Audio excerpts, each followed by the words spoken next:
Assalamualaikum warahmatullahi wabarakatuh. Perkenalkan, nama saya Kirnawati dengan NIM 1813030019 akan menjelaskan mengenai lembaga-lembaga perlindungan hak asasi manusia di Indonesia pada mata kuliah Hukum HAM dalam pengganti UTS yang dibimbing oleh Bapak dosen Bapak Roni Effendi MH.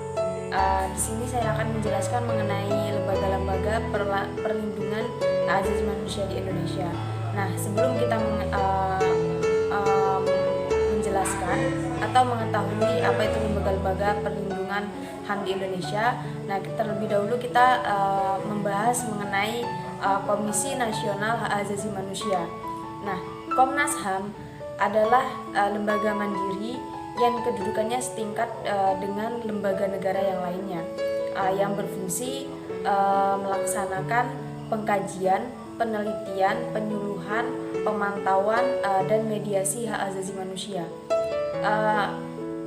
Dengan hal ini disebutkan di pasal 1 Undang-Undang Nomor 39 Tahun 1999 tentang hak asasi manusia. Nah, yang pertama itu mengenai landasan hukum. Pada awalnya Komnas HAM ini didirikan dengan keputusan Presiden nomor 50 tahun 1993 tentang Komisi Nasional Hak Asasi Manusia. Nah, sejak tahun 1999 keberadaan Komnas HAM ini didasarkan pada undang-undang, yakni Undang-Undang Nomor 39 Tahun 99 yang menetapkan keberadaan, tujuan, fungsi, keanggotaan, azas, kelengkapan serta tugas dan wewenang Komnas HAM. Kemudian adapun tujuannya,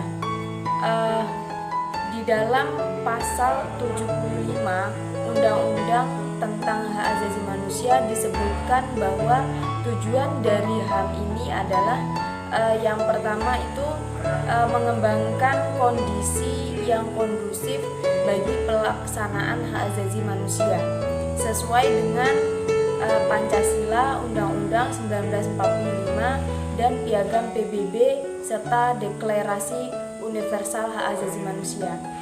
Kemudian tujuannya yang kedua yakni meningkatkan perlindungan manusia Indonesia seutuhnya dan kemampuan berpartisipasi dalam berbagai bidang kehidupan. Kemudian adapun mengenai alat kelengkapan lembaga. Nah, alat kelengkapan lembaga Komnas HAM ini terdiri atas sidang paripurna dan subkomisi. Di samping itu, Komnas HAM ini mempunyai sekretariat jenderal sebagai unsur pelayanan. Nah, kemudian ada juga pembahasan mengenai sidang paripurna. Sidang paripurna ini pemegang kekuasaan tertinggi di Komnas HAM yang terdiri atas seluruh anggota Komnas HAM. Sidang paripurna ini menetapkan tata tertib, program kerja dan mekanisme kerja Komnas HAM. Kemudian ada subkomisi.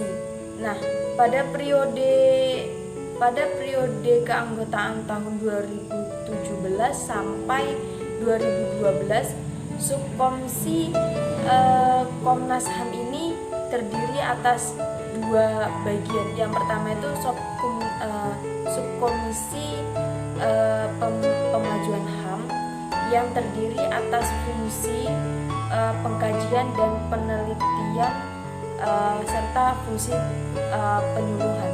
Kemudian yang kedua yakni subkomisi penegakan HAM yang terdiri atas fungsi pemantauan atau penyelidikan dan fungsi mediasi. Selanjutnya mengenai instrumen hak asasi manusia. Nah, dalam pelaksanaan fungsi, tugas, dan wewenang guna mencapai suatu tujuan, Komnas HAM menggunakan sebagai acuan instrumen-instrumen yang berkaitan dengan HAM. baik nasional maupun internasional. Kemudian pembahasan yang kedua yakni mengenai lembaga perlindungan saksi dan korban. Nah, yang pertama yakni lembaga dan kewenangan LPSK atau biasa disebut dengan Lembaga Perlindungan Saksi dan Korban.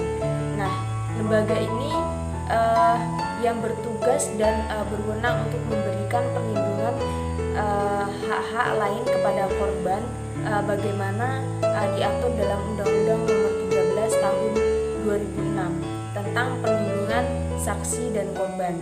Kemudian tugas dan kewenangan Lembaga Perlindungan Saksi dan Korban ini tersebar di beberapa pasal dalam Undang-Undang Nomor 13 Tahun 2016 tentang perlindungan saksi dan korban. Yang pertama ini memberikan perlindungan terhadap korban kejahatan. Tugas perlindungan yang harus diberikan LPSK atau biasa disebut dengan Lembaga Perlindungan Saksi Korban ini terdapat korban kejahatan.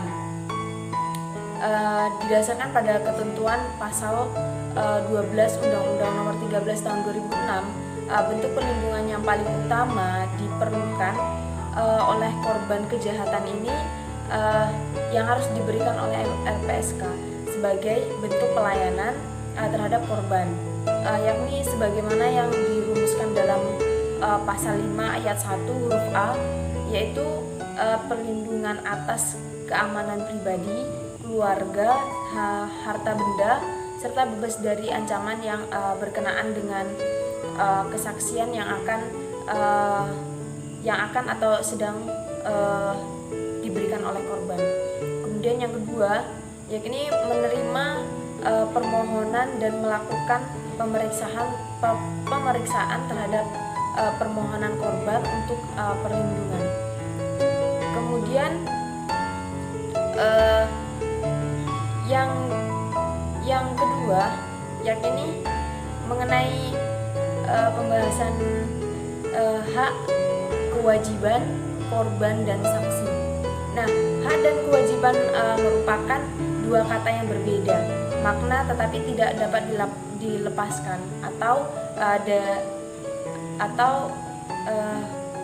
dilepaskan satu dari yang lainnya. Nah, tidak ada hak tanpa kewajiban, sebaliknya tidak ada kewajiban tanpa hak. Dapat dikatakan keduanya bagai dua sisi mata uang dalam hal ini. Hak dan kewajiban yang dimiliki oleh saksi sama dengan hak yang dimiliki korban, yaitu menurut pasal 5 ayat Undang-Undang Nomor 13 Tahun 2006 tentang perlindungan saksi dan korban. Kemudian pembahasan yang selanjutnya mengenai Komisi Perlindungan Anak. Nah, pengertian dari tujuan umum tentang Komisi Perlindungan Anak Indonesia. Perlindungan anak dilihat dari segi pembinaan generasi muda. Pembina generasi muda merupakan bagian integral dari pembangunan nasional, yaitu masyarakat yang adil dan makmur serta aman dan sentosa berdasarkan Pancasila dan berdasarkan Undang-Undang 1945 dengan wadah negara kesatuan negara Republik Indonesia dalam ketertiban pergaulan internasional yang damai, adil dan merdeka. Kemudian yang B selanjutnya mengenai peran dan fungsi Komisi Perlindungan Anak di Indonesia. Nah, fungsi dari KPAI berbeda dengan fungsi Kementerian Pemberdayaan Perempuan atau biasa disebut dengan KPP, dan Perlindungan Anak biasa disebut dengan PA. KPAI ini adalah lembaga negara. Sifat independennya menyebabkan KPAI tidak berada dalam wilayah koordinasi internal. Nah, KPAI ini bisa memberikan teguran, publikasi, koordinasi, rekomendasi dan hal-hal lain yang dianggap perlu kepada seluruh penyelenggaraan negara. Namun KPAI tidak bisa menjatuhkan sanksi internal dan pemerintahan lainnya.